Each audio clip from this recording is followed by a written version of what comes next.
اللهم صل على سيدنا ومولانا محمد معدن الجود والکرم وآلہ وصحبہ وبارک وسلم۔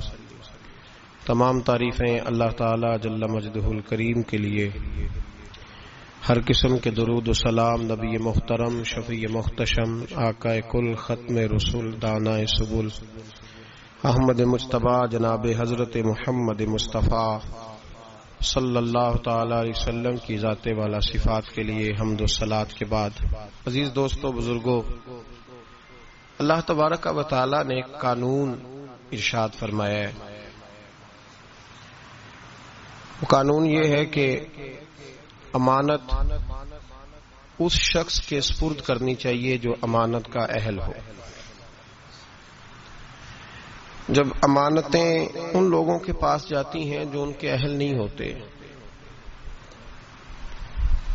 جو ان امانتوں کو سنبھالنے کی قابلیت نہیں رکھتے، پھر معاشرے کے اندر بہت بڑا بگاڑ پیدا ہوتا ہے۔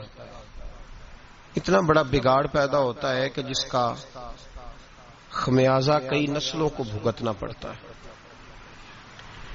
اہلیت، قابلیت، صلاحیت یہ اور چیز ہے، تقوی، پرہیزگاری، محبت یہ ایک اور چیز ہے۔ ہمارے ہاں اب ڈھیروں چیزیں، لاتعداد چیزیں ایسے لوگوں کے قابو چلی جاتی ہیں جن میں کوئی اہلیت اور قابلیت نہیں ہوتی اس چیز۔ ہماری جدید زبان میں کہا جاتا ہے میرٹ۔ جو لوگ میرٹ پر پورے نہیں اترتے ان تک وہ چیزیں چلی جاتی ہیں۔ اللہ تبارک و تعالی نے ایک نئے انداز میں ہر چیز کو بیان فرمایا ہے اور ہر حکم کا رنگ نرالا ہے قرآن پاک میں۔ تو یہاں بھی اللہ تعالی نے فرمایا ان اللہ یأمرکم ان تؤدوا الامانات الی اہلھا، فرمایا بے شک اللہ تمہیں حکم دیتا ہے کہ امانتیں ان لوگوں کے سپرد کر دو جو ان کے اہل ہیں، جو ان کے اہل ہیں، قابلیت رکھتے ہیں، صلاحیت رکھتے ہیں۔ نبی پاک صلی اللہ تعالی علیہ وسلم نے ارشاد فرمایا ہے کہ اگر کسی آدمی نے کسی ایسے شخص کو کسی جماعت کا سربراہ بنایا اور اسے خبر تھی کہ اس سے زیادہ قابل شخص اس جگہ موجود ہے، تو نہیں سمجھ آ رہی بات کی؟ غور کیجئے گا ذرا بات پر۔ ایسے شخص کو بنایا کہ جس کے مقابلے میں اچھا اور قابل آدمی موجود تھا، محبوب پاک علیہ السلام فرماتے ہیں اس نے مسلمانوں سے بھی خیانت کی، اس نے اللہ سے بھی خیانت کی اور اللہ کے رسول سے بھی خیانت کی صلی اللہ تعالی علیہ وسلم۔ ایسے شخص کو بنا دیا کہ جس سے زیادہ اچھا آدمی وہاں موجود تھا۔ جب نااہل آدمی کے پاس کوئی چیز چلی جاتی ہے جو اس کا اہل نہیں ہوتا، جو میرٹ نہیں ہوتا، ہم بغیر میرٹ کے بہت سارے کام کرتے ہیں۔ او بھائی، کچن میں وہ شخص نہیں جا سکتا جس کا میرٹ نہ ہو، جس کو کھانا پکانے کا طریقہ نہ آتا ہو۔ کچن میں جاتا ہے، بولے نہیں تسی تے کھا لیندے ہو جنی بھی پکی ہوگی۔ کچن میں وہ شخص نہیں جا سکتا جس کا میرٹ نہیں ہوتا، تو وہ بندہ گدی پہ کیسے چلا جاتا ہے پیر صاحب کی جس کا میرٹ نہیں؟ ممبر پہ کیسے آ جاتا ہے جس کا میرٹ ہی نہیں؟ وہ آپ کی اسمبلی میں کیسے بیٹھ جاتا ہے جس کا میرٹ ہی نہیں؟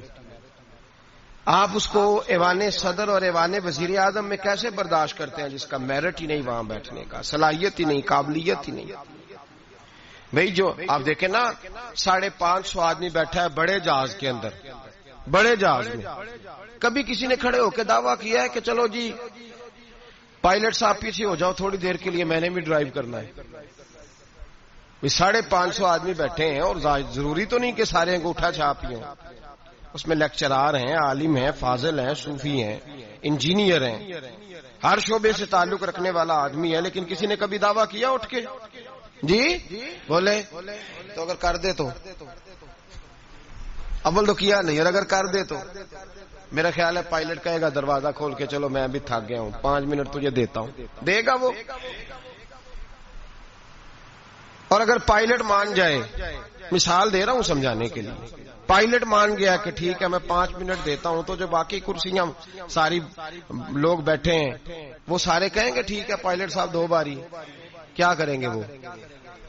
جی یہ تو جب بیٹھے ہوں گے تب پتہ چلے گا نا بنے گا کیا. وہ پائلٹ کو کہیں گے کہ تیرا دماغ ٹھیک ہے, اس قابل ہی نہیں تو بٹھا رہا ہے. ہمارے ہاں ہر آدمی کھڑے ہو کے اعلان کر رہا ہے میں پیر صاحب ہوں, ہر آدمی. کوئی اس کو منع ہی نہیں کر رہا کہ تیرے اندر بھائی صلاحیت نہیں, تجھے تو بسم اللہ شریف نہیں سیدھی پڑھنی آتی. ہر آدمی کھڑے ہو کے اعلان کر رہا ہے کہ میں بہت بڑا مفتی ہوں, مولوی صاحب سے مسئلہ نہ پوچھنا, میں خود بتا لیتا ہوں, مولویوں کو کیا پتا, مجھ سے پوچھو. کوئی بندہ نہیں اس سے کہتا کہ بھائی تیرا شعبہ ہی نہیں, تیرا میرٹ ہی نہیں, تو کیوں بول رہا ہے اس معاملے میں, چپ کر خاموش ہو. سارے موقع دے رہے ہیں, کہتے ہیں ٹھیک ہے تو بھی مسئلہ بتا, چل تو بھی مسئلہ بتا. سارے اس کو موقع دے رہے ہیں. اور پھر جب ایک تو بول سارے رہے ہیں, پھر موقع مل رہا ہے, اور پھر جو ہم دائیں بائیں ہیں کوئی شخص یہ کہنے کو تیار نہیں, اس کی خوشامد ہو رہی ہے, کہتے بڑا اچھا ہے بڑا اچھا ہے. باہر کہتے رہیں گے جعلی ہے, غلط ہے, برا ہے, سامنے جا کے کوئی بولنے کو تیار ہے. کیا ہو رہا ہے یہ؟ اللہ فرماتا ہے کہ امانت اہل کے سپرد کرو اور نا اہل کو امانت نہ دو. نبی پاک صلی اللہ علیہ وسلم نے فرمایا اگر تم نے نا اہل کو دے دی تو فساد ہو جائے گا. یہاں ہو رہا ہے فساد, کسی جگہ کا کوئی میرٹ نہیں. مولوی صاحب پیسے تھوڑے لینے چاہیے بس ان کو. وہ اگر پچھلا امام 12,000 لے رہا تھا تو اس نے کہا میں 10,000 میں نماز پڑھاؤں گا, تو ہمیں اتنا پتا ہے کہ 2,000 بچا ہے, یہ نہیں ہمیں پتا. اس بیچارے کو نماز کی 6 شرطیں بھی آتی ہیں کہ نہیں, امامت کی 6 شرطیں اس کو وہ بھی آتی ہیں کہ نہیں. وہ کوئی 2-4 صورتیں صحیح تلفظ سے پڑھ سکتا ہے, اس کو پتا ہے کسی شے کا, کوئی خبر نہیں. مولوی صاحب جمعے کا 1 گھنٹہ کسی نہ کسی طریقے بول کے وقت گزار لیں گے, اتنا تو سب کو پتا ہے. لیکن وہ کیا بولیں گے, قرآن کی روشنی میں بولیں گے, حدیث کی روشنی میں بولیں گے, نبی پاک صلی اللہ تعالی علیہ وسلم کے ارشادات کی روشنی میں قوم سے بات کریں گے یا نہیں کریں گے, اس کا کسی شخص کو پتا. پیر صاحب تویز دے رہے ہیں, پھونک مار رہے ہیں, کبھی کھول کے دیکھو تو صحیح اس نے تویز میں لکھا کیا ہے, اس نے کیا لکھا ہے, وہ کیا کر رہا ہے, اس کا کوئی قوم بالکل نکل ہی گئی ہے اس کام سے. اس کا نقصان یہ ہوا ہے کہ ہر شعبے میں غلط آدمی, اللہ معاف کرے, ہر شعبے میں ایسے لوگ فٹ ہو گئے جو بالکل انفٹ تھے, بالکل کوئی دور دور تک ان کا تعلق نہیں تھا. اور ہم نے اپنے ساتھ بڑے لوگ فٹ کیے ہوئے ہیں جو انفٹ ہیں. دوست کس کو رکھنا چاہیے, خوش آمدی کو, تو ہم نے کون سے رکھے ہوئے جی. جن کو ہم کہیں تاش کھیلو تو وہ تاش کھیلیں, جن کو ہم کہیں بیڈمنٹن کھیلو تو وہ بیڈمنٹن کھیلیں. جو ہماری مرضی کے مطابق چلیں وہ ہمارے دوست ہیں. اور جو کو تھوڑا سا ہمیں سمجھائیں, تھوڑا سا کہیں کہ نہیں تیرے اندر یہ غلطی ہے, وہ دشمن ہے. ہم پھر فارورڈ بلاک بناتے ہیں علیحدہ سے, 2-3 دوست علیحدہ لے کے بیٹھتے ہیں, کہتے ہیں میرے خلاف ہو گیا, جلتا ہے.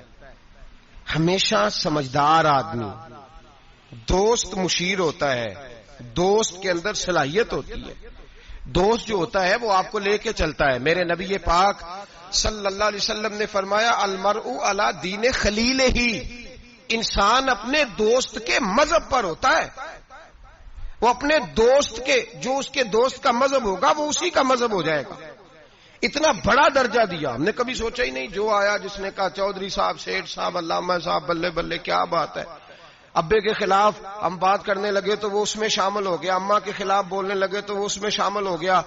ہم نے یہ کبھی سوچا ہی نہیں کہ یہ تو ہمارا نقصان کر رہا ہے, یہ تو ہمیں بڑی دور لے کے جا رہا ہے, اس کا تو میرٹ ہی نہیں تھا میرا دوست بننے کا. انتخاب کر کے, سوچ سمجھ کے. ہر ایک سے دوستانہ ہو سکتا, ہر ایک سے دوستانہ ہو سکتا. کورے ورک کتاب نہیں ہوندے, پتھر دل گلاب نہیں ہوندے. بھلیا پہلو سوچ کے لائیے, پھر یارا نال حساب نہیں ہوندے. غور کر, خیال تو کرنا. ملا رومی رحمت اللہ تعالی لکھا ہے کہ ایک آدمی کی باندر سے دوستی ہو گئی, بندر سے دوستی ہو گئی. خود آدمی تھا, دوستی کس سے لگا لی, بندر سے. جی بندر سے دوستی لگا لی. ہوا یہ کہ اس کی تفصیل بیان کی. حضرت رومی علیہ رحمہ فرماتے ہیں کہ بندر کو سانپ کاٹنے لگا تو اس نے اس کو بچایا تھا سانپ سے. تو بندر اس کا فرما بردار ہو گیا. یہ بندر کو کہتا درخت پہ چڑھ جا تو چڑھ جاتا, بیٹھ جا تو بیٹھ جاتا, اٹھ جا تو اٹھ جاتا. یہ لوگوں کے سامنے ڈنگے مارتا کہ دیکھو بندر بھی میرا فرما بردار ہے. کیونکہ فرما برداری سے غرض ہے, میرٹ سے غرض نہیں. صلاحیت سے غرض وہ اس قابل بھی ہے میری دوستی کے کہ نہیں، اس سے کوئی غرض نہیں. مولا رومی کہتے ہیں کہ اس شخص کو سارے لوگوں نے سمجھایا کہ یہ تیری دوستی کے قابل نہیں، یہ جانور ہے. بندر کو چاہیے کسی بندر سے دوستی کرے، تو انسان ہے، کسی انسان سے یارانہ لگا. یہ تو بیچارہ اس قابل ہی نہیں کہ تیری دوستی کے معیار پہ پورا اتر سکے. اس نے کہا تم جلتے ہو، میری اصل میں بات مانتا ہے، تمہاری مانتا نہیں نا، تو تم جلتے ہو. میں نے دیکھا ہے بڑا بھائی چھوٹے کو منع کر رہا ہے، چھوٹا کہہ رہا ہے تمہیں کیا پتا. اما ابا منع کر رہے ہو، کہتے ہیں نہیں آپ کو کیا خبر. ملا رومی رحمت اللہ تعالی علیہ فرماتے ہیں کہ وہ سو رہا تھا تو بندر اس کے منہ سے مکھیاں اڑا رہا تھا درخت کے نیچے. پاس کو کلاڑی رکھی ہوئی تھی، دو ایک مکھیاں ایسی تھی جو بڑا تنگ کر رہی تھی، اڑتی نہیں تھی. پہلے تو اڑاتا رہا، پھر جوش جذبات میں کلاڑی اٹھائی اور دے ماری سر پہ. جب سر پہ کلاڑی ماری کس لیے؟ مکھی مارنے کے لیے. تو وہ دو حصوں میں تقسیم ہو گیا، قتل ہوا، شور ہوا کہ بندر نے مار دیا، بندر نے مار دیا، بندر نے مار دیا. تو ایک درویش گزر رہے تھے، وہ کہنے لگے اسے بندر نے نہیں مارا، اسے اس کی سوچ نے مار ڈالا ہے، اسے اس چیز نے مار ڈالا ہے کہ یہ سمجھا ہی نہیں کہ یہ میرے قابل نہیں. لوگ بندروں سے دوستی کر لیتے ہیں لیکن یہ نہیں سمجھتے کہ یہ لے ڈوبیں گے، یہ تباہ کر دیں گے، یہ وہاں تک لے جائیں گے جہاں سے واپسی کا رستہ ہی نہیں. اس لیے کہ بیوقوف دوست پیار بھی کرے نا تو اسے پیار کرنے کا طریقہ بھی بولیے، پیار کا طریقہ بھی، پیار بھی اچھے طریقے سے، محبت بھی اچھے اسلوب میں کرے گا تو کر سکے. ہم غلط لوگوں کو اپنا مشیر بناتے ہیں، میرٹ ہی نہیں ہمارا. ہم صرف یہ دیکھتے ہیں، بلکہ بندہ تگڑا ہونا چاہیے. کسی بڑے M N A M P A کے پاس اس کا اٹھنا بیٹھنا ہونا چاہیے، تگڑا ہونا چاہیے. وہ ہمارا دوست ہے، چاہے اس آدمی کو تھوڑا سا بھی سلیقہ نہ آتا ہو بولنے کا. ہمارے ہاں رشتوں کا معیار کیا ہے؟ یہ میرے بھائی کی بیٹی ہے. بھائی کی بیٹی ہونا اور بات ہے، اور بیٹے کے قابل ہونا اور بات ہے. یہ میرے بھائی کا بیٹا ہے تو میں اب میرے بھائی میرے گھر آ گیا. بھائی کی محبت اپنی جگہ اور بچے کا بچی کے قابل ہونا یہ ایک علیحدہ معاملہ ہے. میں گیا تھا جی، بچی بڑی پیاری، بڑی خوبصورت، بڑی اچھی، بڑی مجھے وہ جو ہے نا وہ اچھی لگی، تعلیم یافتہ. ایک جملے میں ساری بات کہہ دوں گا، اگر آپ کی سمجھ میں آ گئی تب بھی ٹھیک ہے، نہ آئی تو تب بھی ٹھیک ہے. اور ایک جملے میں ساری بات کہہ دوں گا، بدصورت آدمی سے گزارا ہو جاتا ہے، بد اخلاق سے نہیں ہوتا. بس ایک جملے میں، وضاحت نہیں کروں گا. بدصورت سے گزارا ہو جاتا ہے، بد اخلاق سے یاد رکھ لیں. جو چیزیں ہم معاشرے میں ڈھونڈنے نکلے ان کا رنگ اور ہے، اور جن چیزوں کی ہمیں ضرورت ہے وہ چیزیں اور ہیں. ہم ضرورت کی چیز نہیں لا رہے. جو چیز تھوڑی دیر کے لیے آنکھوں کو بھائی تو ہم نے ساری زندگی کے لیے اس کو اپنی زندگی میں دخیل کر لیا. میرے رسول پاک صلی اللہ تعالی علیہ وسلم نے فرمایا، لوگ مال دیکھ کے شادی کرتے ہیں، حسن دیکھ کے شادی کرتے ہیں، قبیلہ دیکھ کے شادی کرتے ہیں. میرے غلاموں تم سیرت، کردار، اخلاق اور دین دیکھ کے شادی کرنا. تم دیکھنا کہ اس کے اندر دیکھے نا، ایک خاتون ساری زندگی خاوند کی خدمت میں گزار دیتی ہے، صبح و شام اس کا خیال رکھتی. بظاہر رنگ روپ اتنا پیارا نہیں، لیکن اس کا خاوند جتنا اس سے راضی رہتا ہے، اس کا گھر جتنا ٹھنڈا رہتا ہے، اس کا ماحول جتنا اچھا رہتا ہے. اس لیے کہ میرٹ بڑا اچھا آیا. ہم لوگ جس چیز کو میرٹ بناتے ہیں وہ اصل میں میرٹ ہے ہی نہیں. یہی حال بچوں کے حوالے سے ہمارا ہے. بچی کا جب رشتہ دیکھنے جاتے ہیں تو سب سے پہلا سوال ہم کیا کرتے ہیں بچے کے بارے میں؟ جی ایک کردہ کی ہے جی، تو کردہ کی تو کی مراد ہوں کہ تاج کھیڑ چونک چ بہ کے کی کردا ہے؟ کیا کرتا ہے؟ یہ لوٹ مار کرتا ہے، پیسے کماتا ہے. کتنے؟ بے شمار کمائی ہے اس کی. بھئی بتاؤ تو صحیح، کرتا کیا سے مراد صرف پیسے کمانا ہی ہے یار؟ یہ تو لوگ چوری کر کے بھی کما لیتے ہیں. پیسے کمانا تو اتنا بڑا مسئلہ ہی نہیں رہا. جتنا بڑا دھوکے باز ہو اتنا بڑا مالدار ہوتا ہے اس زمانے میں. کرتا کیا ہے؟ پہلا سوال اس کا ترجمہ کیا ہے ہماری زبان میں کہ پیسے کتنے کماتا ہے؟ بڑی اچھی سیلری ہے جی بچے کی. بچے کا اخلاق بھی پوچھو، اخلاق بھی پوچھو. ایک خاتون میرے پاس آئی تعویذ لینے. تو ضد کرنے لگی، گھر والوں سے کہنے لگی نہیں میرے ساتھ کوئی ہے تو نہیں، پر ان سے کہے میری 2 منٹ میری داستان تو سن لے۔ تو میں نے کہا بہن بتاؤ بات کیا ہے، اتنی رونے دھونے کی کیا بات ہے؟ اس نے کہا کہ مال دیکھ کے شادی کر دی میرے ابے نے، مال بڑا ہے، پر میں ایک دن بھی اپنے خاوند سے عزت نہیں کرا سکی، اس لیے کہ وہ شراب کے نشے میں دھوت گھر آتا ہے، ایک دن بھی۔ کہنے لگی مجھے بتائیں نا کہ جس عورت کو اس کا خاوند پانی پیے تو گالی دے کے آواز دے، روٹی کھانی ہو تو گالی سے آواز دے، اور اگر وہ میکے جانے کی بات کرے تو اس کی مری ہوئی ماں کو بھی گالیاں دے، اور اس کے سارے خاندان کو 24 گھنٹے۔ میرے گھر میں مال بڑا ہے، بڑے پیسے ہیں، لمبا چوڑا سرمایہ، پر ایک دن بھی ایسا نہیں آیا کہ جس دن اس نے باوقار طریقے سے مجھے بلایا ہو۔ اور وہ کہتی ہے کہ مجھے کہتا ہے تیرے میکے میں بیٹھنے کو جگہ کوئی نہیں، جتنی دفعہ مجھے لے کے گیا ہے دروازے پہ اتار کے آ جاتا ہے، اور میں ٹیلی فون کرتی ہوں تو دروازے سے بٹھا کے لے جاتا۔ پیسے ہیں جو میرے ماں باپ نے شاید دیکھی تھی، وہ بہرحال سکھ ہے اس بچی کو اپنے گھر میں، آرام ہے۔ جو بندہ جاتا ہے پوچھتا ہے، میں نے کئی دفعہ یہ بات دہرائی، آج پھر دہراتا ہوں، حضرت علی کا تو اپنا مکان ہی کوئی نہیں تھا ظاہری طور پہ، کوئی کاروبار بتائے ان کا مدینے میں وہ کیا بزنس کرتے تھے، کس بنگلے میں رہتے تھے، کوئی بتائے؟ حضرت ابو بکر صدیق رضی اللہ تعالیٰ عنہ نے کہا حضور فاطمہ کے لیے رشتہ، جناب عمر نے کہا فاطمہ کے لیے رشتہ، حضرت عثمان غنی جیسے مالدار نے کہا، حضور نے فرمایا میں رب کے فیصلے کا منتظر ہوں۔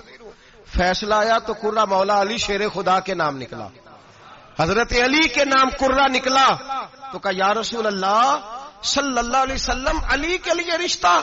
تو میرے مصطفیٰ نے فرمایا علی کا فخر وہ کمال والا ہے کہ رب کے فرشتے بھی میرے علی پہ فخر کرتے ہیں، اس کا فخر وہ کمال والا فخر ہے کہ فرشتے فخر کرتے ہیں۔ صاحب وہ دیکھیں چیز، وہ میرٹ بنائیں جس سے آپ کو سکون ملے، توانائی ملے، بہار ملے، حسن ملے۔ ہم نے وہ چیز جس کا جو میرٹ نہیں تھا وہ بنا دیا ہے، اور میں کہہ چکا ہوں محبت اور ہوتی ہے اور میرٹ قابلیت اور ہوتی ہے، کسی سے پیار ہونا اور بات ہے، اور کسی کا اس جگہ کے لیے قابل ہونا یہ اور بات ہے۔ اولاد سے پیار ہوتا ہے کہ نہیں انسان کو؟ بچے بڑے پیارے ہوتے ہیں، ماں بڑا پیار کرتی ہے، لیکن باپ کی محبت کو بھی کوئی نہیں تول سکتا۔ زندگیاں باپ ہی گزار دیتا ہے پردیس میں اولاد کے لیے، صبح سے شام تک دھوپ میں باپ ہی کھڑا ہوتا ہے اولاد کی خاطر، باپ جدوجہد کرتا ہے، زندگی جوانی دیتا ہے اولاد کو۔ خواجہ معین الدین اجمیری کے 14 بیٹے تھے، کتنے؟ سارے بولیے، نہیں بولے سارے، آپ سارے بولے، کتنے بیٹے تھے؟ تو کوئی ایک نام بتائے کسی بیٹے کا، کتنے بیٹے تھے؟ ایک کا نام بتائیں، خلیفہ کا نام بتائیں۔ خواجہ قطب الدین بختیار کاکی، بیٹے کا کسی کو نہیں پتا، خلیفہ کو دنیا جانتی ہے، حضرت خواجہ قطب الدین یہ خلیفہ ہیں۔ ان کا نہیں دل کرتا تھا جاتی دفعہ پگڑی باندھ جاؤں بیٹے کو، بیٹا مسجد میں بھی تو رہنا، آستانے پہ بھی تو رہنا، مدرسہ بھی تیرا، ہر شے تیری، لیکن بیٹے کو دستار باندھ کے انہوں نے محبت نہیں دیکھی، معیار دیکھا۔ بڑے بڑے مرکز تباہ ہو گئے، نااہل بچے بیٹھ گئے، نااہل۔ کوئی عالم، کوئی صوفی، کوئی اچھا آدمی اگر کام کرنا چاہتا ہے اسے نئے سرے سے بنانی پڑتی ہے آج شے، نئے سرے سے۔ اور ہمارے ہاں تو سیاست اس قدر بری ہو گئی ہے کہ لوگ یہ نہیں دیکھتے کہ معیار کیا ہے، یہ نہیں دیکھتے کہ میرٹ کیا ہے، کہتے ہیں نہیں یار یہ ہمارے بڑوں کا ادارہ ہے، ہم نے یہیں جانا ہے، وہاں کون بیٹھا ہے خدا جانے۔ لوگ مخالفت کرتے ہیں شدت کے ساتھ۔ ہم نے کبھی یہ سوچا ہی نہیں کہ حضرت خواجہ معین الدین اجمیری کے 14 بیٹے، اور کسی جگہ نہیں لکھا کہ ان کا بیٹا دیندار نہیں تھا، پرہیزگار نہیں تھا، لیکن کسی نے کہا کہ حضور آپ کا فیض، آپ کا رنگ دیکھنا ہو تو کہاں ملے گا؟ فرمایا دلی میں قطب الدین بختیار کاکی رہتا ہے، ہر شے میں نے اسے دے دی ہے، وہاں جاؤ۔ اور اس میرٹ کا حال کیا تھا خواجہ قطب صاحب کا؟ خواجہ قطب الدین بختیار کاکی پھر اتنے بڑے صوفی ہوئے کہ دلی کا بادشاہ بھی مرید ہو گیا، وہ بھی آپ کے قدموں میں بیٹھ گیا۔ اور ایسے نہیں مرید ہوا، ایسے نہیں مرید ہوا کہ وہ اپنے ٹائم پہ شراب بھی پی لیتا ہے معاذ اللہ، اور پیر صاحب کو گاڑی میں بٹھا کے لاہور کا چکر بھی لگوا دیتا ہے، یہ کوئی اس طرح کا مرید نہیں ہوا۔ مرید ہوا تو دیندار ہوا، ان کے نقشے قدم پہ چلا۔ ہمارے ہاں زمانے میں لوگوں نے پیر بھی رکھے ہوتے ہیں اور بدماش بھی رکھے ہوتے ہیں، دونوں چیزیں۔ وہ جمعے والے دن پیر صاحب کو سلوٹ کر لیتے ہیں، ہفتے والے دن کسی ایم پی اے گنڈے کے ڈیرے پہ بھی جا کے بیٹھ جاتے ہیں. سارا کچھ ہی رکھا ہوا ہے ہم نے. معاذ اللہ، یہ کیسا انداز. جو درویشوں کے ڈیرے پہ آئے پھر بدل گئے، پھر ان کے اندر کوئی کسی قسم کی غیر شرعی حرکت نہ رہی. حضرت خواجہ قطب الدین بختیار کاکی کا مرید تھا تو کس طرح کا مرید تھا؟ خواجہ قطب صاحب نے انتقال کے وقت وصیت فرمائی تھی، فرمایا میرا جنازہ وہ پڑھائے کہ جس نے جب توبہ کی تو پھر دوبارہ اس کی نظر سوائے اپنی بیوی کے کسی اور بیوی پہ بری نظر گئی نہیں، نظر بھی نہیں گئی، باقی چیزیں تو دور رہی. اور دوسری، جب سے توبہ کی پھر اس کے حلق سے دوبارہ حرام کا لقمہ نہ اترا ہو. اور پھر تیسری بات، جب سے توبہ کی فرض نمازیں تو اپنی جگہ رہی، اس نے کبھی تہجد بھی نہ چھوڑی ہو. وہ میرا جنازہ پڑھائے. جب خواجہ صاحب یہ اعلان کر رہے تھے نا تو آپ کا ایک مرید تھا، اس کے پاس ایک دنیا دار بیٹھا تھا، کہنے لگا بابے نے بڑا ہی اعلان کر دیا ہے، میرٹ کو بڑا ہی رکھ دیا ہے. چلو ٹھیک ہے، بات ان کی صحیح ہے، درویش ہے، پر اتنا بڑا میرٹ ہی رکھ دیا. تو وہ درویش نے اس دنیا دار کا ہاتھ پکڑ کے جھنجھوڑا، فرمایا چپ کر، میرا پیر جو بات کرتا ہے سوچ سمجھ کے کرتا ہے. اگر انہوں نے یہ بات کیا تو انہوں نے ایسا بندہ کوئی تیار بھی کیا ہوگا انشاءاللہ. اگر کہہ رہے ہیں تو ان کی تیاری بھی انشاءاللہ ان کی تیاری بھی ہوگی، انہوں نے تیار بھی کیا ہوگا، ایسا فرد نکلے گا. خواجہ قطب الدین کا انتقال ہوا، جنازے کی چارپائی رکھی ہے، اعلان ہوا جس میں 3 خوبیاں باہر آ جائیں. بڑے بڑے صوفی گردنیں جھکا کے کھڑے رہے. 5ویں صف سے دلی کا بادشاہ نکل کے آیا، باہر نکلا، ہانپتا کامتا روتا، کہنے لگا اگر میرے شیخ کا اعلان نہ ہوتا تو میں اپنا ظاہر نہ کرتا. مسلمانوں، جس کا میں جنازہ پڑھانے آیا ہوں اس نے اتنا رنگ میرے اندر بھرا ہے، اتنا رنگ بھرا ہے کہ جب سے توبہ کی ہے پھر غیر محرم کا کبھی دماغ میں خیال بھی نہیں آیا. اور جب سے توبہ کی ہے پھر بادشاہ نے کھجور کی چھال کی ٹوپیاں بنا بنا کے بیچی ہے، ان ٹوپیوں کی روٹی کھائی ہے، انہی کا کپڑا پہنا ہے، کبھی مال خزانہ کا ایک لقمہ گھر میں داخل نہیں ہونے دیا. اور فرمایا اگر میرے شیخ نے اعلان کیا ہے تو بتا رہا ہوں کہ پہلے دن جب میں قطب الدین کے ہاتھ میں ہاتھ دینے آیا تھا تو تہجد کا وعدہ لیا تھا. 30 سال گزر گئے، جب تہجد کا وقت آتا ہے تو عرش کا مالک مجھے خود ہی بیداری عطا فرما دیتا ہے، اور میں نے چھوڑی نہیں. بھائی میرٹ بنایا ان لوگوں نے اہل لوگوں تک باتیں پہنچائی. حال ہی کوئی نہیں یا حشر ہی کوئی نہیں، جو جس کے من میں آتا ہے وہ کرتا جاتا ہے. حضرت سیدنا خواجہ قطب الدین بختیار کاکی کی بھی اولاد تھی. لوگوں نے پوچھا حضور آپ کے بعد کدھر جائیں؟ فرمایا پاک پتن میں فرید الدین کو بٹھا دیا ہے میں نے، وہاں بٹھا دیا ہے. یہاں تو نسل در نسل سجادگی چلی آ رہی، ایک کے بعد دوسرا، دوسرے کے بعد تیسرا، تیسرے کے بعد چوتھا، صاحبزادے صاحبزادے، باقی بار کچھ ہے ہی نہیں. کہا میں نے بٹھا دیا ہے فرید الدین مسعود گنج شکر کو. بابا فرید کے بچے بڑے زبردست لوگ ہوئے، حضرت موج دریا ایک بڑے کمال صوفی تھے. لیکن اگر کوئی آ کے بابا فرید صاحب سے پوچھتا کہ حضور آپ کے بعد دیکھنا ہو تو کسے دیکھیں، تو فرمایا دلی میں نظام الدین محبوب الہی بیٹھا رہتا ہے، اس کے پاس جانا. ان لوگوں نے یہ نہیں دیکھا کہ اولاد سے پیار ہے تو اب جو جہاں بیٹھنے کا اہل نہیں اسے بٹھا دیا جائے. حضرت ابو بکر صدیق رضی اللہ تعالیٰ عنہ کے صاحبزادے سارے صحابی ہیں، مجاہد ہیں، نبی پاک کے دین کے غازی ہیں. لیکن حضرت ابو بکر جاتی دفعہ بیٹا نہیں بٹھا کے گئے. کس کو بٹھایا؟ نام لیں آپ کو ثواب ہوگا. ان کا بھی نام لینا سیکھ جائیں، چلے اللہ خیر کرے گا. اللہ کرے ان کے نام لینے سے نا حضرت عمر کے نام سے تو حرارت پیدا ہوتی ہے روح میں. دوسرا حضرت ابو بکر کس کو بنا گئے؟ ان کے بیٹے کا پتہ کیا حال ہے؟ حضرت عمر کے بیٹے کو نبی پاک صلی اللہ علیہ وسلم نے فرمایا عمر تیرا بیٹا نیک آدمی ہے، راجل صالح، تیرا بیٹا. اور مفتی تھے جناب عبداللہ ابن عمر. مدینے کے لوگوں نے فتویٰ لینا ہوتا تھا تو عبداللہ ابن عمر سے لیتے تھے. لیکن حضرت عمر جاتی دفعہ بیٹے کو بنا کے بولی یہ بیٹے کو بنایا، فرمایا 6 بندے ہیں کسی کو خلیفہ چن لینا. کن کو چنا گیا؟ حضرت عثمان غنی کی اولاد بھی تھی. بلوانیوں نے حملہ کیا، پورا موقع ملا، انہیں پتا تھا شہید کر دیا جاؤں گا، ہر شے سامنے تھی. انہیں کہا گیا قائم مقام کا اعلان کریں. فرمایا جو 2 نہیں کر کے گئے تیسرا کیسے کرے؟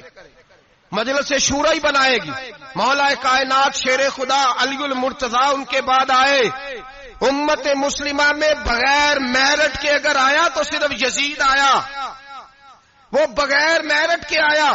حضرت سیدنا امیر معاویہ رضی اللہ تعالیٰ عنہ کی نشست پر، اس ممبر پر جس ممبر پر حضرت جناب ابو بکر صدیق، فاروق اعظم، مولا علی، عثمان غنی بیٹھا کرتے تھے، اس ممبر پر جب ایسا شخص بٹھایا گیا جو اہل نہیں تھا، جس کا میرٹ نہیں تھا، جس کا بنتا نہیں تھا آنا، جو اس امانت کا اہل نہیں تھا، جب امت کے اندر انتشار آیا اور وہ شخص بیٹھا جو اہل نہیں تھا، تو پھر نقصان یہ ہوا کہ امام حسین جیسے لوگوں کی گردنیں کاٹ کے نیزے پہ لٹکا دی گئی.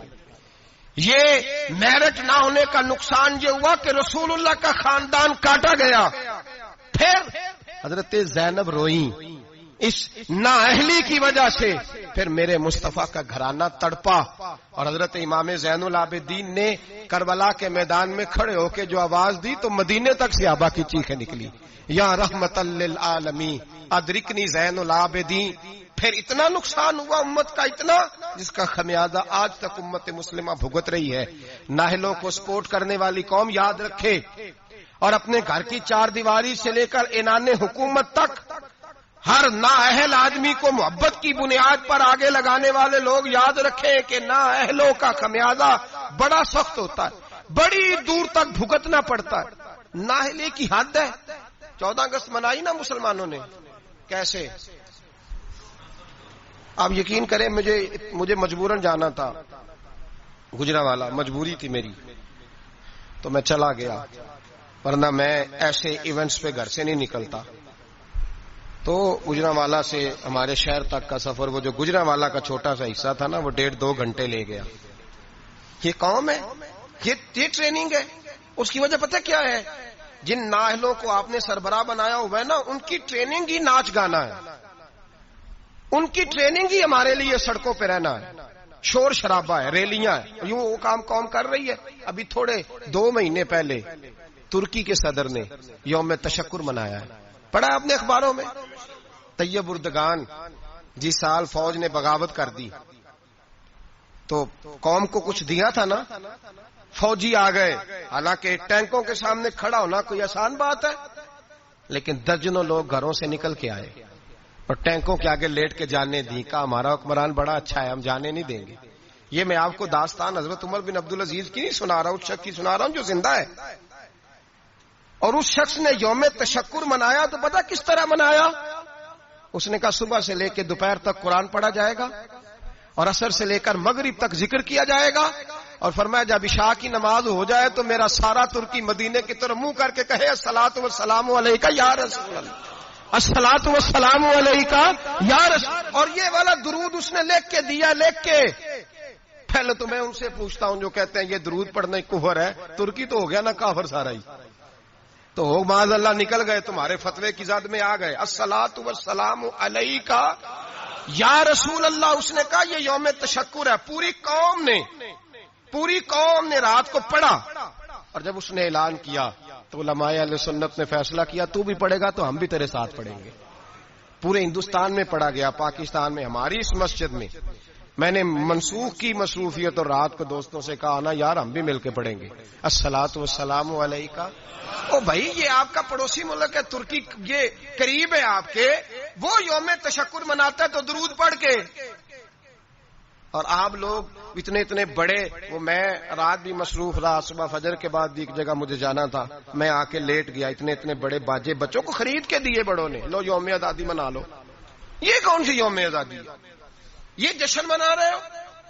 یہ صرف ہم لوگوں نے ان لوگوں کو چنا ہے جنہوں نے ہمیں صرف شغل میلہ اور یہ گانا باجا سکھایا ہے. خدا را آپ دیکھیں کہ اہلیت کہاں ہے، قابلیت کہاں ہے، کون ہے جو میرٹ کے مطابق چل سکتا ہے. میرے رسول پاک صلی اللہ علیہ وسلم نے نااہل آدمی کو اگر کسی جگہ بٹھائے تو حضور نے تباہی کی بابت ارشاد فرمایا جب امانتیں نااہلوں کے پاس جائیں گی تو تباہیاں ہوں گی، فسادات ہوں گی، پھر فصلیں اجڑیں گی، علاقے تباہ ہوں گے. اہلیت دیکھیں، قابلیت دیکھیں.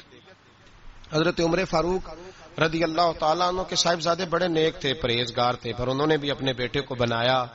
کسی صحابی نے ایسی کوئی کوشش نہیں کی کہ اپنے بعد ہم اس کو نسل در نسل وراثت کے طور پر چھوڑ جائیں. محبت اپنی جگہ لیکن قابلیت اپنی جگہ. ملا جیون رحمت اللہ علیہ پیر تھے اورنگزیب عالمگیر کے بادشاہ کے. تو اورنگزیب کے گھر میں نا ایک بوڑھی اماں رہتی تھی. تو اورنگزیب بڑا پیار کرتے تھے بوڑھی اماں سے. اس کو ہر کام میں اس سے مشورہ ہوتا تو وہ بوڑھی ہر کام میں محبت کی وجہ سے, وہ معاذ اللہ غلط نہیں تھی لیکن محبت کی وجہ سے اس کو پوچھا جاتا. ملا جیون رحمت اللہ علیہ اورنگزیب سے ایک دن کہنے لگے کہ باقی ساری باتیں تو ٹھیک ہیں لیکن اس خاتون کو ہر شے کا نہیں پتا, تو جو اس کے شعبہ جات ہے اس میں تو مشورہ کیا کرو, تو جو اس کا شعبہ نہیں نا اس میں اس سے مشورہ نہ کیا کرو. پیار اپنی جگہ اور قابلیت اپنی جگہ, اہلیت اپنی جگہ. جو اس کا شعبہ ہی نہیں. اب کوئی فقہ کا عالم جا کے اپنی اماں سے کہے کہ میں نے 2 اصول فقہ لکھنے ہیں تو بتائیں کیا کروں, امام شافعی سے لوں کہ امام مالک سے لوں, تو اماں بھی یہی جواب دے گی کہ بیٹے مجھے پتہ ہی نہیں. تو جس چیز کا جو آدمی کا شعبہ نہیں اس میں اس آدمی آپ کابل کے پاس جائیں گے, اہل کے پاس جائیں گے, اور اس سے جا کے دیکھیں نا ہمارے ہاں سائنس کے اندر سبجیکٹ رکھے گئے تو اسپیشلسٹ ہونا ایک سبجیکٹ رکھا گیا. ایک آدمی میڈیکل اسپیشلسٹ ہے, پھر اسے آگے بڑھیں گے آپ تو میدے کا اسپیشلسٹ علیحدہ ہے, آنکھوں کا, تو آپ نے اگر میدے کے ڈاکٹر سے دوائی لینی ہے تو آنکھ والے ڈاکٹر کے پاس جائیں گے. میرٹ کو دیکھیں گے آپ, جو اہل ہے آپ اس کے پاس جائیں گے. یہ تھوڑی ہے کہ جو اہل ہی نہیں, قابل ہی نہیں, اسے آپ نے رنگی ہے. سیاست دوران تو دیکھیے منزل انہیں ملی جو شریک سفر نہ تھے, جو بیچارے قابل ہی نہیں, ان کو آپ جو ہے وہ والی امانت سونپ دیں گے تو وہ تباہی کریں گے. وہ ملا جیون نے منع کیا لیکن وہ گھر میں بوڑھی اماں کا بڑا دخل تھا. اورنگزیب عالمگیر نے نا گھر کے اندر ایک شوباز رکھا ہوا تھا, باز. وہ اتنا زبردست تھا کہ وہ جا کے بہت ساری خبریں لے آتا تھا, کئی ملکوں کی خبریں لاتا اور لا کے بتاتا تھا کہ فلان جگہ بغاوت ہو رہی ہے, فلان جگہ سازش ہو رہی ہے, بتایا کرتا تھا. پھر اس میں یہ خوبی تھی کہ جب جنگ ہوتی تو وہ ساتھ ساتھ اڑتا اور آ کے فوج کو بتلاتا کہ یہاں جو ہے وہ کمزوری ہے مسلمانوں کی فوج میں, تو یہاں فوجی بھیجے جائیں. اور اگر کئی دفعہ ضرورت پڑتی تو چونکہ اس کے ناخن بڑے تگڑے ہوتے تھے, اگر کوئی فوجی کفر کا زیادہ تیز ہوتا تو وہ خود حملہ کر دیتا. اتنا کام آتا تھا. بوڑھی اماں چونکہ پیار بڑا کرتی تھی, محبت ہی محبت میں ایک دن اس کو دیکھا باز کو کہ بادشاہ کا باز ہے, تو کہنے لگی ادھر آنا میرے پاس. اب اس کا دخل تھا ہر کام میں, تو اس نے محبت کی. کہنے لگی دیکھ تیرے پر کتنے بڑے ہو گئے, کسی نے کبھی سوچا ہی نہیں. اس نے کینچی پکڑی اور اس کے پڑ کاٹ ڈالے. پھر اس نے کہا تیرے ناخن دیکھ کتنے بڑے ہیں, کسی نے کبھی سوچا ہی نہیں. اس نے محبت ہی محبت میں اس کے ناخن بھی کاٹ دیے. تھوڑے ہی دنوں کے بعد خبر آئی کہ فلان جگہ ہندو مرہٹوں نے سازش شروع کی ہے, تو بادشاہ نے کہا بلاؤ اس کو جائے. جب اس کے سامنے کھڑا کیا گیا تو بادشاہ کی چیخ ہی نکل گئی, ہائے میرا وفادار, ہوا کیا؟ تو ملا جیون کہنے لگے کچھ بھی نہیں ہوا, تم نے نااہل سے محبت کی تو اس کی تمہیں سزا ملی ہے, تمہیں سزا ملی ہے. تمہیں کہا تھا کہ اس کو شعبہ بانٹ کے دو, اس کو ضرور رکھو ہر چیز میں, لیکن اس کو بتایا جاتا, سمجھایا جاتا. اگر اماں باہر جاتی تو اسے پتا ہوتا کہ اس کے جو ناخن ہیں یہ جنگ کے کام آتے ہیں, اس کے جو پر ہیں یہ اڑنے کے کام آتے ہیں. بادشاہ تڑپ کے رویا, لیکن اب کوئی حل ہو سکتا. اب بات آگے نکل گئی. جب آپ میرٹ کے خلاف چلیں گے, آپ ایسی جگہ پہ جائیں گے, ایسی جگہ جہاں جو آدمی اس کا اہل ہی نہیں, تو وہ تباہی کرے گا. جہاں چڑیاں بیٹھنی چاہیے, اقبال نے کہا کہ زاغوں کے تصرف میں عقابوں کے نشیمن, آئی ہے وراثت میں پیر کی گدی ان کو, زاغوں کے تصرف میں عقابوں کے نشیمن. اقبال کہنے لگا کہ اپنے پیر صاحب کی گدی پہ یہ بیٹھ گیا ہے, پر مصیبت یہ ہے کہ جہاں کبوتر بیٹھنا چاہیے تھا وہاں باز بیٹھ گیا ہے, جہاں بلبل بولنی چاہیے تھی وہاں شیر کو بٹھا دیا ہے. تو وہ کاٹے گا, وہ تباہی کرے گا, وہ تو اپنی درندگی کا مظاہرہ کرے گا. تو یاد رکھیں, نااہل آدمی جہاں بھی آئے گا, جس جگہ بھی آئے گا, وہ مجبور ہوگا اپنی بری عادت سے, وہ باز نہیں آ سکے. اس کے اندر وہ تقوی, پرہیزگاری, وہ خصوصیت, وہ صلاحیت جب موجود ہی نہیں تو وہ کیا کرے گا. میرے نبی پاک علیہ الصلوۃ والسلام کے بڑے جلیل القدر صحابی تھے حضرت سعد بن ابی وقاص. ان کو کہا حضرت عثمان نے کہ آپ ایک صوبے کے گورنر بن جائیں. تو انہوں نے آگے بڑھ کے نہیں کہا بسم اللہ گورنر, حالانکہ بڑی خدمات تھی ان کی, وہ لینا چاہتے تو لے سکتے تھے. حضرت سعد بن ابی وقاص فرمانے لگے میں تلوار کا آدمی ہوں، میدان کا آدمی ہوں، میں گورنر ہی نہیں چلا سکتا، میں اس کا اہل نہیں. آپ اس طرح کریں، اس کو بنائیں جو سیاست کے امور، لوگوں کی دیکھ بھال، جو چیزیں جو ہیں وہ کر سکتا ہے اس کے سپرد کرے. میں اس کا اہل، میں فوجی ہوں. فوجیوں کا کام حکومتیں کرنا نہیں ہوتا، فوجیوں کا کام حفاظتیں کرنا ہوتا ہے. حکومتیں کرنا فوجیوں کا کام. تسی بولو تو کچھ نہیں ہونے لگا، ویڈیو میری بھی بن دیجئے، میری بھی بن دیجئے. فوجی کا کام حکومت کرنا. میں ذمہ داری سے بات کر رہا ہوں. آئین پاکستان میں نے منگا کے رکھا ہوا ہے، میرے پاس ہے سارا پڑا ہوا. فوجی کا کام حکومت کرنا ہے ہی نہیں. اس کا کام کیا ہے؟ حفاظت کرنا. جو اس کی ڈیوٹی ہے وہ کرے گا، جو اس کی ڈیوٹی نہیں وہ کرنے کی اسے اجازت. نقصان ہی تب ہوتا ہے جب وہ آدمی آ کے بیٹھ جاتا ہے جسے پتہ ہی نہیں یہ کام کیسے کرنا ہے، جو اس کا شعبہ ہی نہیں، معیار ہی نہیں، تو تباہی ہوتی ہے. حضرت سعد بن ابی وقاص فرمانے لگے میں فوجی ہوں، مجھے تو آپ میدان کی. حضرت خالد بن ولید بہت بڑے فوجی تھے، نہ جرنیل تھے، تلوار ہے اللہ تعالیٰ کی، لیکن کسی صوبے کے کبھی گورنر نہیں بنے، اس لیے کہ جو ان کا شعبہ نہیں تھا وہاں انہیں لگایا. حضرت سلمان فارسی رضی اللہ تعالیٰ عنہ سرداروں کے بیٹے، گھر کے اندر ساری چیزیں دیکھیں، بڑا کچھ غور کیا، ہر چیز کو سمجھتے تھے. جناب عمر نے انہیں گورنر بنایا. حضرت ابو ہریرہ میں بڑی زبردست صلاحیت تھی، حافظہ بڑا مضبوط تھا، محنت کے بڑے قائل تھے، اپنے اندر جد و جہد رکھتے تھے، شوق تھا، ان کو گورنر بنایا گیا. جو آدمی جس چیز کا اہل تھا. اور ایک تاریخ کا ایسا حوالہ دوں گا شاید اس موضوع پر یہ آخری بات ہو. حضرت سیدنا ابو ذر غفاری رضی اللہ تعالی، جاگ کے سنیے، جاگ کے، اور اس پہلو پہ غور کیجئے گا ذرا. حضرت سیدنا ابو ذر غفاری، حضور نے فرمایا یہ میری امت کا زاہد ہے، یہ زاہد آدمی، اس کا دنیا داری سے کوئی تعلق نہیں، یہ چھوڑ بیٹھا ہے. حضرت ابو ذر غفاری آئے اور حضور کے سامنے کھڑے ہوئے اور بہت سارے صوبوں کی حالت زار بیان کرنے لگے. یا رسول اللہ صلی اللہ علیہ وسلم، اس صوبے کی بھی بڑی خستہ حالت ہے، اس صوبے کی بھی، اس صوبے کی حالت زار بیان کر کے کہنے لگے حضور مجھے گورنر بنائیں، میں حالات صحیح کر دوں گا. حضور نے فرمایا ابو ذر تو نیک آدمی ہے، تیرے اندر بڑی خوبی ہے، پر گورنری بہت بڑی امانت ہے اور تو کمزور ہے، تو گورنری کی اہلیت نہیں رکھتا، تو گورنری کی قابلیت نہیں رکھتا، وہ تیرے والا شعبہ نہیں. اور یہاں حضرت ابو ذر غفاری نے ضد نہیں کی، کہنے لگے خدایا تیرا شکر ہے تو نے ہمیں ایسا محبوب عطا فرمایا ہے صلی اللہ تعالی علیہ. فرمایا یہ خوبی تیرے اندر، تو گورنری نہیں کر سکتا، تیرے والا کام نہیں. تو بھائی یاد رکھیں، امانت جب نااہل کے پاس جائے گی، جب اس آدمی کے پاس جائے گی جو اس کا اہل ہی نہیں. ہمارے اسکولوں میں ڈھیروں ٹیچر ایسے بھرتی ہیں جن کو پڑھانا نہیں آتا، ڈھیروں ٹیچر ہیں. اب اتنی امانت ہم کہاں سے لے کے آئیں کہ وہ خود ریزائن کر دیں کہ میں پڑھانے کے قابل نہیں، میرا شعبہ نہیں. درجنوں لوگ ہیں، ڈگری اور ہوتی ہے، علم اور ہوتا ہے، ایم اے پاس ہونا اور بات ہے، پڑھانے کی قابلیت ہونا اور بات. اب لوگ قابل نہیں لیکن لگے ہوئے ہیں، اہلیت نہیں لیکن لگے ہوئے ہیں، شوق ہی نہیں، جذبہ ہی نہیں، کام کر ہی نہیں سکتے لیکن اس کام پہ لوگ لگے ہوئے ہیں. یہی حال باقی سارے محکموں کا بھی ہے. ہمارے ملک کے اندر صوبہ پنجاب کا ایک ایسا وزیر تعلیم بھی رہا ہے جو دستخط کرنے نہیں جانتا تھا. کس شعبے کا وزیر تھا وہ؟ بولیے. اسی لیے تعلیم کا بڑا اچھا حال ہے. وہ اپنے دستخط کرنے انگوٹھا لگایا کرتا تھا. اور وزارت کون سی تھی؟ بولیے. تو اس کا مطلب ہے اس نے تعلیم بڑی عام کر دی ہوگی، بڑی عام اس نے کر دی ہوگی، اس کو پتہ ہی نہیں، بیچارے کو پتہ ہی نہیں.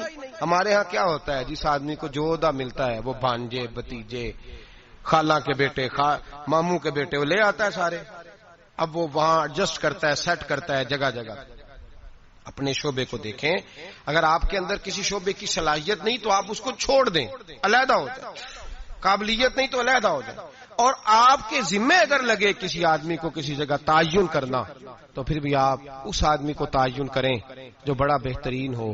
حضرت ابو بکر صدیق رضی اللہ تعالیٰ عنہ وصال ہو رہا ہے، شدید بیمار ہے، بڑے شدید، اور اتنی سخت حالت ہے کہ مدینے میں نئے سرے سے لوگ کہتے ہیں اندھیرا چھایا، نئے سرے سے. ایک وہ رات تھی جب حضور نے وصال کیا، اور ایک آج رات ہے جب ابو بکر کے وصال کا وقت ہے. حضرت ابو بکر صدیق کے پاس درجنوں لوگ گئے، آپ کے بعد کیا ہوگا؟ جناب صدیق اکبر نے فرمایا عمر کو بلاؤ. عمر کو. حضرت فاروق اعظم تشریف لائے تو جناب ابو بکر صدیق نے صحابہ کے مجمع پہ نظر ڈالی اور ایک تاریخی جملہ کہا تاریخی جملہ. فرمانے لگے میں دنیا سے جا رہا ہوں، یہ وہ وقت ہے جب بہت بڑا جھوٹا بھی سچ بولنے لگتا ہے. وہ سامنے مجھے قبر نظر آ رہی ہے، بہت بڑا جھوٹا بھی سچ بولتا ہے اس موقع پر. فرمایا میری تم سے گزارش ہے کہ میرے بعد عمر فاروق کو اپنا امیر بنا لینا. حضرت عمر دوڑ کے آئے، کہنے لگے حضور میں ڈنڈے کی زبان بولنے والا شخص ہوں، مزاج میں سختی ہے، کس طرح کام چلے گا؟ آپ نے فرمایا عمر تجھے تیری ماں روئے، میں نے تجھے ساری زندگی دیکھا ہے، اس امت کو تیری ضرورت ہے. حضرت عمر فاروق کو پابند کیا تو ایک صحابی پھر بولے، کہنے لگے ابو بکر اللہ کے پاس جا رہے ہو، کیا جواب دو گے؟ حضرت ابو بکر صدیق فرمانے لگے رب کریم نے اگر مجھ سے پوچھا نا میرے بعد میرے محبوب کی امت کا کیا کر کے آیا ہے تو میں عرض کروں گا اے اللہ جو تیرے بندوں میں سب سے اچھا تھا اسے مسلمانوں کا نگران بنا کے آیا، جو سب سے بہترین تھا.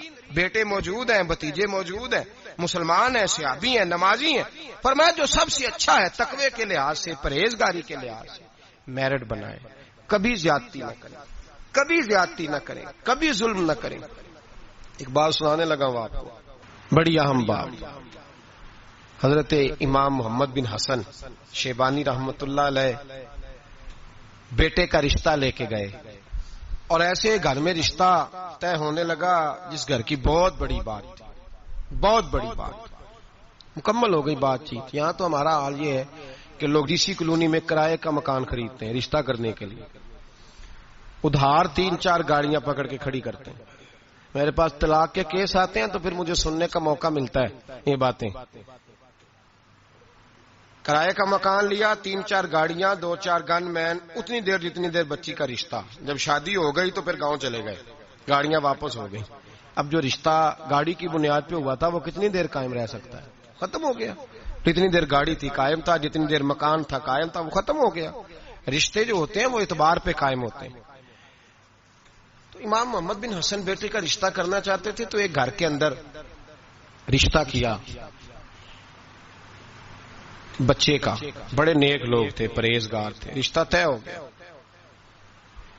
ایک شام امام محمد بن حسن شیبانی ان کے گھر گئے تو فرمانے لگے تمہاری بیٹی کو کتنے رشتے ملتے تھے؟ انہوں نے کہا حضرت سارا بغداد جتنے معززین نیک لوگ تھے سب رشتہ دیتے تھے، لیکن جب آپ کے گھر کا پتہ چلا تو آپ کی بزرگی، آپ کی محبت، آپ کا پیار، آپ کا وقار، دبدبا، ہم نے سوچا کہ اگر امام صاحب کے گھر میں بیٹی چلی جائے تو کیا بات ہے.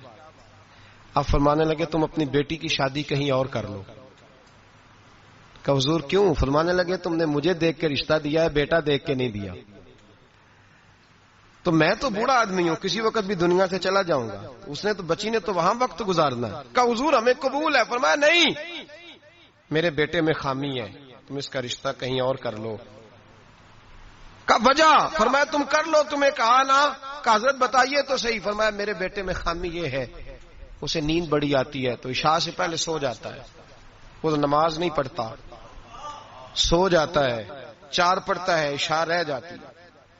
تو کہ حضور کوئی بات نہیں، پھر بھی ہم تیار ہیں. تو امام محمد بن حسن کہنے لگا پھر میرا تمہیں مشورہ ہے کہ جو آدمی عشاء کی نماز نہ پڑھے اس سے بیٹی نہیں بیانی چاہیے. کہ حضور کیوں؟ فرمانے لگے جو رب کے فرض کی حفاظت نہیں کر سکتا تمہاری بیٹی کی حفاظت کیسے کرے گا؟ اللہ کے فرض کی حفاظت نہیں کر سکتا، وہ نماز نہیں پڑھتا، سو جاتا ہے، تو بیٹی کو تکلیف ہوگی تو کیسے محافظ بنے گا؟ لہذا وہاں رشتہ نہ کرنا میرے بیٹے کے ساتھ. حضرت رشتہ توڑ کے گھر آئے تو بیوی کہنے لگی حضور آپ نے کیا کیا؟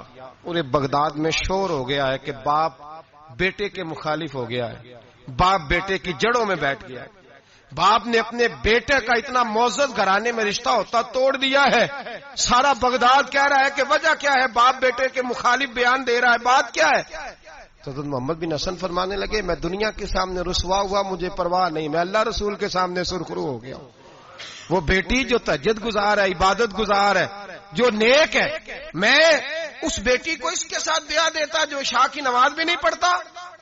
فرمایا مجھے پتا ہے کہ اس گھرانے میں رشتہ کرنا بہت بڑے اعزاز کی بات ہے، لیکن میں وہ امانت نااہل کے سپرد نہیں کر سکتا، میں نے منع کر دیا. اور میرے بھائی جھوٹ بولتے ہیں لوگ اپنے بیٹے کی خاطر، جھوٹ بولتے ہیں اور پھر پتہ کیا کہتے ہیں؟ پہلے جھوٹ بولتے ہیں، ناراض ہونا ہو تو ضرور ہوئیے گا، پہلے جھوٹ بولتے ہیں، بڑا بائی اخلاق ہے، بولتا ہی نہیں، پھر کہتے ہیں تمہارا میاں بیوی کا معاملہ ہے۔ تو رشتہ طے کرتے وقت بھی میاں بیوی کو کہنا تھا آپس میں طے کر لیتے، نکل گئے آرام سے۔ بیٹی کی عظمتیں بیان کرنے کی باری تھی تو کہتے رہے کہ رابعہ بصری ہے، اس وقت تو کہتے رہے کہ یہ کیا بات ہے اس کی، یہ تو حضرت بایزید کی اماں کی طرف پرہیزگار ہے، اور جب سسرال والوں نے شکایت کی، لڑکے نے آ کے کہا کہ سمجھائیے تو کہا تمہارا میاں بیوی کا معاملہ ہے۔ کیسی بات کرتے ہو؟ تم نے نااہل کے سپرد کر دیا اہل کو، ظلم کر دیا۔ میں نے وہ بیٹیاں دیکھی ہیں جنہوں نے رو کے وقت گزار دیا، اور وہ بیٹے دیکھے ہیں، وہ بیٹے دیکھے ہیں جو باپ کی ضد کی بھینٹ چڑھ گئے، جو ماں نے دوپٹہ رکھ دیا پیروں پہ، تو نے میری مرضی سے نہ کیا تو مر جاؤں گی، اور اماں پھر پردے میں چلی گئی اور تباہ کر دیا اس بچے کو۔ ہم یہ سوچتے ہی نہیں کہ میرٹ نہیں، اہلیت نہیں، قابلیت نہیں، اور یہ ظلم جو ہم گھر میں شروع کرتے ہیں، یہی ظلم ہم نے اینڈ سیاست تک کیا۔ پھر یہ دیکھا کہ محلے کا چودھری میرے گھر آ گیا، یہ دیکھا ہی نہیں کہ قوم کے لٹیرے کو سربراہ بنانے لگا ہے۔ یہ صرف اتنا دیکھا کہ 2-4 بڑے بڑے لوگ میرے گھر آ گئے، یہ دیکھا ہی نہیں کہ ڈاکو، چور، ظالم، خائن اور سارے کھرے چوری کے جس کے گھر جاتے ہیں اسی کو نگران اعلیٰ مان لیا۔ یہ دیکھا ہی نہیں، سوچا ہی نہیں، یہ کبھی خیال ہی نہیں کیا کہ کس کے حمایتی بننے لگے، کبھی خیال ہی نہیں آیا ہمیں۔ سفارش بہت بڑی ذمہ داری ہوتی ہے، ہم جس کی مرضی کر دیتے ہیں، جس کے حق میں مرضی بول لیتے ہیں، جو مرضی ہم سوچ لیتے ہیں۔ میرے نبی پاک صلی اللہ علیہ وسلم نے معیار کی بات فرمائی، معیار کی۔ اسلام مقدار کا تو قائل ہی نہیں، اسلام تو معیار کا قائل ہے۔ مقدار کیا ہوتی ہے؟ زیادہ ہونا کو بات ہے، معیاری ہونا بات ہے، معیاری۔ میرے رسول پاک صلی اللہ تعالی علیہ وآلہ وسلم، آج یہ بھی ایک مجمع ہے نا جی، وہ پیر صاحب کے مرید بڑے ہیں، اس پارٹی کے ممبر بڑے ہیں، اور آپ کے ملک میں نظریاتی لوگ تو ویسے ہی ختم ہو گئے، نظریاتی لوگ ختم ہو گئے۔ اب تو جس پارٹی میں رش زیادہ ہوتا ہے سارے ایم پی ایم این اے ادھر ہی چلے جاتے ہیں۔ یہ نظریاتی نہیں ہوتے، یہ رش کے لوگ ہوتے ہیں۔ یہ کل رش کا ہی ہو، ملا رومی رحمت اللہ تعالی علیہ آپ فرماتے ہیں ایک درویش گزر رہے تھے تو وہ کھانا کھا رہے تھے، منہ میں لقمہ تھا تو بوٹی کھا کے باقی ہڈی پھینکی تو کتا ان کے پیچھے لگ گیا، بڑا پیارا، بڑا خوبصورت تھا، بڑا معیاری تھا، تو حضرت نے روڑا مار کے پیچھے بھگا دیا۔ آپ کے ساتھ خادم تک کہنے لگے حضور اتنا پیارا کتا ہے اور آپ کے پیچھے لگا تھا تو آپ کے بچے خوش ہوتے، گھر جاتا تو مجھے بڑا پیارا لگا ہے۔ آپ فرمانے لگے مفت میں پیچھے لگتا تو وفادار تھا، یہ تو ہڈی دیکھ کے پیچھے لگا ہے، مجھ سے کوئی اچھی ہڈی ڈالے گا تو اس کے پیچھے لگ جائے گا، تو مجھے وفادار کی ضرورت ہے، ہڈی والے کی ضرورت نہیں ہے۔ پر میں کسی اور کے پیچھے لگ جائے گا، کیا ضرورت پڑی ہے اس کو پیچھے لگانے؟ یہاں نظریاتی لوگ تو ختم ہو گئے، وہاں رش زیادہ ہے۔ اور اب ایک اور لوگ سوال پوچھتے، کہتے وہ اتنے بندے جا رہے ہیں سارے غلط ہیں، فلانی جماعت میں اتنے بندے زیادہ لوگ ادھر ہیں تو سارے غلط ہیں۔ بھائی کافر آج بھی زیادہ ہے دنیا میں، کفر آج بھی زیادہ ہے، اگر تعداد پہ جاؤ گے تو کیا پھر اکثریت کو صداقت کی دلیل قرار دے دو گے؟ میں نے ایک دفعہ حاجی صادق صاحب رحمۃ اللہ علیہ سے کہا، میں نے کہا حضور ہمارے پاس تو تھوڑے تھوڑے لوگ ہیں تو باقی اتنے لمبے چوڑے آستانے اور یہ وہ، تو آپ کی آواز کون سنے گا؟ تو وہ لوگ مروب نہیں ہوا کرتے تھے، ان پہ روب نہیں چڑھا کرتا تھا، وہ روب ڈالا کرتے تھے، روب لینے کے قائل نہیں تھے، کہنے لگے چھل بے لیا بندے 313 ہی بڑے نے پر انہیں جان آتے رکھی ہونی چاہیے، 313 ہی بتھیرے نے پر جان ہاتھ پہ ہتھیلی پہ جان رکھی بھی ہو، 313 ہی کافی ہیں، زیادہ لوگوں کی ضرورت، سچے ہونے چاہیے، کھڑے ہونے چاہیے۔ جب آیا نا ابو جال کا جاسوس بدر کی رات، دیکھ کے گیا کہ 313 ان میں بھی بچے، بوڑھے، کمزور، تو ابو جال سے جا کے کہنے لگا 313 ہیں، ان میں بھی کچھ بچے ہیں، بوڑھے ہیں، کمزور ہیں۔ تو ابو جال بڑا کھل کھلا کے ہنسا، کہنے لگا جنگ کرنے کی ضرورت نہیں، ان کو سب کو صبح باندھو گھوڑوں کی پشتوں پہ، اونٹوں کی پشتوں پہ، تو ان کو مکے لے چلتے ہیں، وہاں جا کے ان کے ساتھ کریں گے کیا کرنا ہے، نہ ان کے پاس اسلحہ ہے، نہ گھوڑے ہیں، نہ تلواریں، نہ زر ہیں۔ تو وہ جاسوس کہنے لگا ٹھہر جا، پوری بات تو سن لے، تو نے ابھی فیصلہ کر دیا مقدمے کا، ان کا میرٹ تو سن، اہلیت تو سن، قابلیت تو سن، وہ جہاد کرنے ہیں تو ان کی قابلیت بھی تو دیکھ۔ یہاں کبھی صدام حسین کا جرنیل بک جاتا ہے، کبھی افغانستان کے 2-4 لوگ بک جاتے ہیں، کبھی کسی ملک کے بکتے ہیں، یہ اندر سے بکتے ہیں تو کافر کو موقع ملتا ہے۔ یہ اندر سے نہ بکیں تو مسلمان کے تو نام میں ہی بڑی قوت ہے. اس کے تو خالی نام کے اندر اللہ نے بڑا جاہو جلال رکھا ہے. وہ جاسوس ابھی کافر ہے. ابو جہل سے کہنے لگا پوری بات سن لے, ہے وہ 313 پر ان میں سے واپس جانے کا ارادہ کسی کا بھی نہیں. وہ کفن باندھ کے آئے ہیں, وہ کفن باندھ کے آئے ہیں, واپس جانے نہیں آئے. تو لایا ہے شراب کے نشے میں دھت کر کے, تو کہتا تھا ساری رات اون سیبا کر کے کھلاؤں گا, لیکن وہ سارے جان ہتھیلی پہ رکھ کے آئے. میرے بھائی معیار بنائیں زندگی میں, اپنا معیار بنائیں. اپنا معیار زمانے سے جدا رکھتے ہیں. ہم تو محبوب بھی محبوب خدا رکھتے ہیں. بے معیار زندگی نہ گزارے, جہاں دل کیا بیٹھ گئے, جس کے دسترخوان پہ جی کیا وہیں رک گئے, جس کے ساتھ دل کیا فوٹو لگوا لی. ایسا نہ کریں, معیاری زندگی گزاریں, معیاری لوگ بنیں, اپنا معیار بنائیں. ایسا نہ ہو کہ بندہ جو بھی آئے وہ کہے. نظریات بنائیں, افکار بنائیں, اصول بنائیں. اصولوں کی روشنی میں اپنے شب و روز ترتیب دیں. اپنی زندگی کبھی بھی بے اصولی, بے ڈھبی, بے ترتیب نہ گزاریں. بااصول زندگی گزاریں. بااصول لوگ زندگی میں کچھ کر جاتے ہیں. بااصول لوگوں کا نام ہوتا ہے. میں پھر بات دہراتا ہوں, بااصول لوگوں کا. وہ حضرت سری شکتی رحمت اللہ علیہ درخت کے نیچے لیٹے تھے. درخت آپ سے باتیں کرنے لگا, کہنے لگا حضرت سری شکتی سے, کہنے لگا میری طرح کا ہو جا, خود دھوپ میں جلتا ہوں, لوگوں کو میں چھاؤں دیتا ہوں, سایہ دیتا ہوں, اور لوگ مجھے پتھر مارتے ہیں, میں انہیں پھل دیتا ہوں. تو حضرت سری شکتی فرمانے لگے میں اتنی جلدی باتوں میں نہیں آیا کرتا. اگر تو اتنا ہی اچھا ہے تو تیرا انجام آگ کیوں ہے؟ تو اتنا ہی اچھا ہے تو تیرا انجام آگ ہے. جب تو خشک ہو جاتا ہے تجھے جلا ہی دیا جاتا ہے, تیرا انجام اتنا برا کیوں ہے؟ تو کہتے ہیں وہ درخت کہنے لگا حضور آپ نے تو بڑا پوائنٹ پکڑ لیا. میرے اندر خوبیاں بھی ہیں پر ایک خامی ہے جس کی وجہ سے میں جلا ہی دیا جاتا ہوں, میری راکھ بن جاتی ہے. فرمایا وہ کیا؟ تو درخت کہنے لگا حضور میری خامی یہ ہے کہ جدھر کی ہوا ہوتی ہے میں بھی ادھر کا ہی ہو جاتا ہوں. یہ میری خامی ہے, میں اصول پہ ڈٹا نہیں رہ سکتا. مجبوری یہ ہے, اگر میں ڈٹ جاؤں نا پہاڑ کی طرح تو پھر کبھی بھی جلایا.